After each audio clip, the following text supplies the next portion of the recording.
రాత్రి Allu Arjun press meet చూసిన తర్వాత బాధపడే విషయం ఏంటి అని అంటే, ఈరోజు వరకు కూడా ఆ కుటుంబానికి ఇస్తానన్న 25 లక్షలు కానీ ఖర్చుల కోసం, భార్య చనిపోయింది, ఆయన కష్టంలో ఉన్నారు, చేతికి ఖర్చుల కోసం అన్నా సరే ఇమీడియట్లీగా కొంత అమౌంట్ని ఇద్దామన్న ఆలోచన కానీ ఈ సినిమా వాళ్ళకి, ఈ అల్లు అర్జున్ కానీ అల్లు అరవింద్కి కానీ ఎందుకు రాలేదనేది అస్సలు అర్థం కాని విషయం, ఆశ్చర్యపడే విషయం.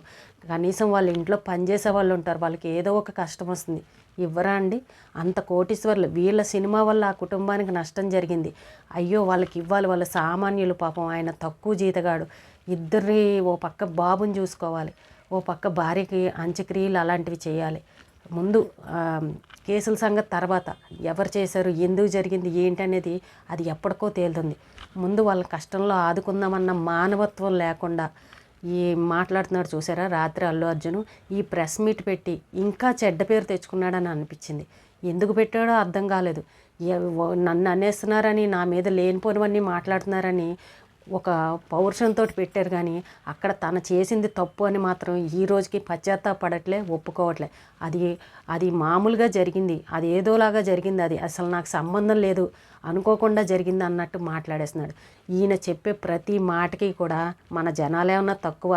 అందరు ప్రూఫ్లతో సహా వీడియోలు బయటకు రిలీజ్ చేస్తున్నారు. ఆయన కార్లు మించి హాయిలు బాయిలు ఎలా చెప్పాడో, థియేటర్లో ఎంతసేపు కూర్చున్నాడో. ఏం చెప్తున్నారండి, నేను వచ్చాను, పోలీసులు చెప్పగానే నేను వెళ్ళిపోయాను, అక్కడ నా స్టాఫ్ చెప్పగానే అని చెప్తున్నాడు.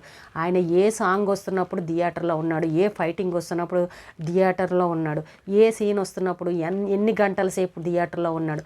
ఇవన్నీ కూడా మన జనాలు తెలుగు తక్కువ వాళ్ళు కాదు, అన్ని వీడియోలతో సహా బయటకు రిలీజ్ అయ్యాయి. మరి వాటిని చూసిన తర్వాత ఆయన చెప్పాలి కదా ఇది నిజమాని. ఎందుకు అంత ప్రూఫ్లు ఉన్నా కూడా అబద్ధాలు ఎందుకు చెప్తున్నారనేది అర్థం కావట్లా.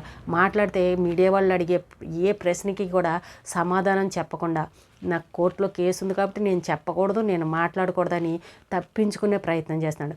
అలాగే అల్లు అరవింద్ గారు కూడా ముందు ఆ కుటుంబానికి వెళ్ళి సాయం చేయడం మానేసి, ఇన్ని రోజులైనా కూడా వాళ్ళని వెళ్ళి పరామర్శించకుండా, మొన్న వెళ్ళి అందరూ అయిపోయి 15 రోజులు అయిన తర్వాత వెళ్ళి మమ్మల్ని వెళ్ళొద్దు అంటున్నారని ఇదే మాట చెప్తున్నారు. ఇంకెవరూ లేరండి కుటుంబ సభ్యులు, వాళ్ళ ఫ్యామిలీలో ఇంకా వేరే ఎవ్వరూ లేరా వాళ్ళకి సాయం చేయాలంటే? ఈ అల్లు అరవింద్ గారు వెళ్ళినా కూడా ఫ్యాన్స్ మీద పడిపోతారా? ఎవరికీ తెలియకుండా చడి చప్పుడు కాకుండా వెళ్ళొచ్చు కదా. డబ్బా కొట్టుకున్నట్టు అందరికీ షో చేసినట్టు రోడ్ షోలు చేసుకుంటూ వెళ్తే జనాలు ఎవరైనా మీద పడతారు. ఇప్పుడు ఆ సినిమాకి వెళ్ళి కూడా వీళ్ళు చేసిన తప్పదే. సైలెంట్గా ఎవరికి కనిపించకుండా కారులో వెళ్ళి వెనకాల సైలెంట్గా కారులో వచ్చేసుంటే ఇంత జరిగేది కాదు. అదే మాట సీఎం గారు కూడా అసెంబ్లీలో చెప్పారు. వీళ్ళు కావాలని వాళ్ళ సినిమా ప్రమోషన్ కోసం హడావిడి చేసి జనాలు ఇంకా రెచ్చగొట్టాలన్నట్టు చేసి అక్కడ ఒక ప్రాణాన్ని బలికి తీసుకున్నారు. కానీ ఆ తప్పు ఒప్పుకోవట్లే. అన్నీ లేనిపోని అబద్ధాలు చెప్తే ఈవేళ గవర్నమెంట్కి ఏం సమాధానం చెప్పాలో అర్థం కాక, తప్పు అయిందని కూడా ఒప్పుకోకుండా ఇన్ని మాటలు మాట్లాడుతున్నాడు. ఏం చెప్తున్నాడండి, నాకు తెల్లారి తెలిసింది అని చెప్పాడు. ఆయన వీడియో రిలీజ్ చేసింది ఎప్పుడు? 4వ తారీఖు రాత్రి జరిగితే 6వ తారీఖున వీడియో చేశాడు. మరి ఈ మధ్యలో ఒకరోజు ఎందుకు గ్యాప్ వచ్చింది, ఇంత సమయం ఎందుకు గ్యాప్ వచ్చింది? ఆయనకు తెలియకుండానే ఉందా? పోనీ తెలిసిన తర్వాతనే ఈ రోజు వరకు వాళ్ళకి అమౌంట్ ఇచ్చారా? మానవత్వం అనేది ఉందా మీకు? కనీసం అది కూడా లేదు. నా ఫ్యాన్స్ నా సినిమా వల్లే జరిగిందని కనీసం జాలి అనేది ఉందా? ఆయన ఏం చెప్పారు, రేవంత్ భర్త అల్లు అర్జున్కి సంబంధం లేదు, అల్లు అర్జున్ అరెస్ట్ చేయకుండా అని కూడా మీ మీద అభిమానంతో ఆయన ఒక స్టేట్మెంట్ ఇచ్చారు. అయినా కూడా మీకు జాలి అనిపించలే. నా మీద ప్రేమతోటి, ఈ అభిమానంతో ఇలా చెప్తున్నారు, వాళ్ళకి ఏదో ఒక సాయం చేయాలని మీ మనసులోకి అలాంటి ఆలోచన రాలేదంటే మీరు ఎంత డబ్బు మనుషులు అనేది అర్థమైంది. మీకు సినిమాకి కోట్లు వచ్చేయాలి తప్ప మీ ఫ్యాన్స్, మీ అభిమానులు ఏమైపోయినా పర్వాలేదు. జూనియర్ ఎన్టీఆర్ చెప్తారు, ఎక్కడ ఏ ఫంక్షన్ జరిగినా జాగ్రత్తగా వెళ్ళండి, సేఫ్గా ఇంటికి వెళ్ళండి, డ్రైవింగ్ చేసేటప్పుడు జాగ్రత్త, మీ కుటుంబ సభ్యులు ఎదురు చూస్తూ ఉంటారు అని ఇలాంటి ఒక మంచి మెసేజ్ ఇస్తారు ఒక హీరోగా. కానీ మీ నోట్లోంచి అలాంటి మాట ఎప్పుడూ రాదు. పైగా జరిగిన దానికి కనీసం ఇంత ఒక వీడియో కాల్ చేసుకొని, ఒక ఫోన్ చేసుకొని కనీసం మాట్లాడు, మాకు పర్మిషన్ లేదు, మాకు వెళ్ళొద్దన్నారని ఇలాంటి మాటలు చెప్తున్నారు.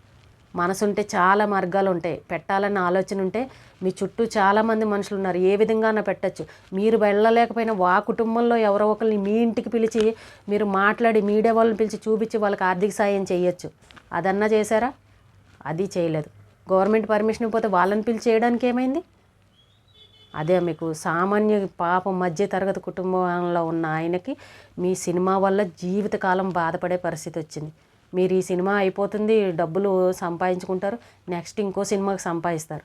కానీ ఆ కుటుంబం ఎప్పుడు కూడా మిమ్మల్ని తలుచుకుంటూ ఉంటుంది. ఆ పిల్లల భవిష్యత్తు చాలా ఉంది. తల్లి లేని లోటు ఎవ్వరూ తీర్చలేరు. అది మీకు అర్థం కావట్లా. మీకు ఉన్నారు అలాంటి పిల్లలు. అయినా సరే వాళ్ళకి మానవత్వం జాలితో చేతిలో రూపాయి పెట్టలేకపోయారు. ఈవేళ చూడండి, అసలైన హీరోలు అంటే ఎవరు? తెలంగాణ గవర్నమెంట్, కోమటిరెడ్డి మంత్రి గారు. ఆయన భరోసా ఇచ్చి మీడియా వాళ్ళందరికీ పిలిచి చూపించి, మేము పదవిలో ఉన్నా సరే, మా గవర్నమెంట్ ఉన్నా లేకపోయినా, నేను మంత్రిగా ఉన్నా లేకపోయినా, ఈ కుటుంబానికి ఏ ఆపద వచ్చినా ఏ కష్టం వచ్చినా నేను చూసుకుంటా, నేను ఆదుకుంటానని భరోసా ఇచ్చి 25 లక్షలు చెక్కునిచ్చారు. వాళ్ళు అసలైన హీరోలు.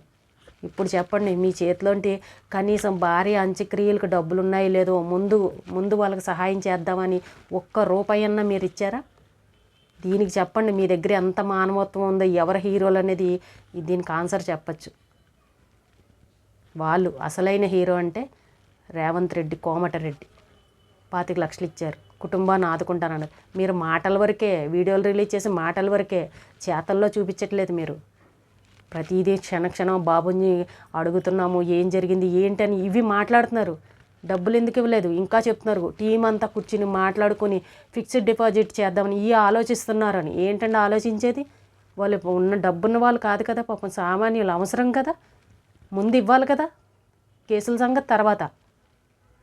ఈవేళ ఏం చెప్పాలో అర్థం కాక ప్రెస్ మీట్ ముందర అడిగే ప్రశ్నలకి సమాధానం చెప్పలేక తలదించుకుని పశ్చాత్తాపం కూడా, కనీసం నా మీద తప్పులు వేసేసారు, నిందలు వేసేసారని మాట్లాడుతున్నారు తప్ప, అయ్యో ఇలా జరిగింది ఇంతకీ ఇప్పటికీ బాధపడుతున్నాం, వాళ్ళకి ఏదో ఒక సాయం ఇస్తాను వెంటనే ఇమీడియట్లీగా అన్న మాట రాలేదు. ఆ పని కూడా చేయలేదు.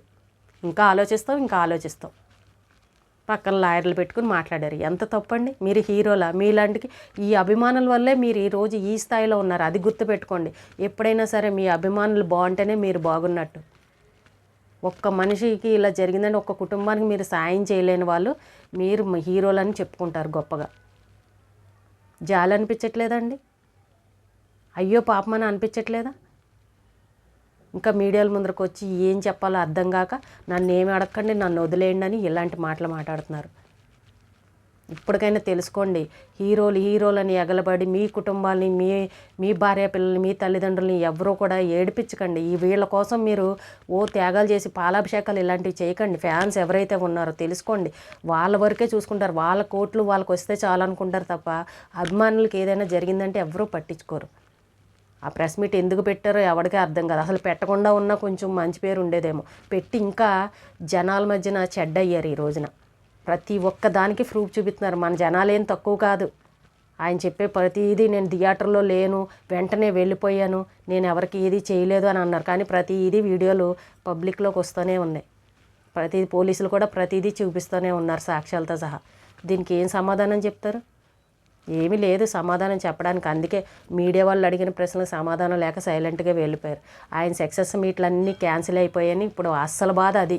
వాళ్ళు బాధపడిపోతున్నారు. అంతేగాని ఈ కుటుంబానికి ఇలాగ అయిందని ఏం కనిపించట్లేదు. నిజంగా ఆ బాధ ఉన్న వాళ్ళైతే వెంటనే ఈరోజు వాళ్ళకి ఆర్థిక సాయం వెంటనే ఈ పాటికి అందించేవారు. ఖర్చుల కోసమైనా డబ్బులు ఇచ్చేవారు. ఏది ఇవ్వలేదంటే వీళ్ళ మనస్తత్వాలు ఎటువంటివి అనేది తెలిసిపోతూనే ఉంది. కాబట్టి ఎవ్వరూ కూడా ఫ్యాన్స్ ఇలాంటి వాళ్ళకి పాలాభిషేకాలు చేసి, ఇలాంటి వాళ్ళు రేట్లు పెంచిన ఇలాంటి వాళ్ళని సినిమాలు చూసి వాళ్ళని బాగుపరచకండి.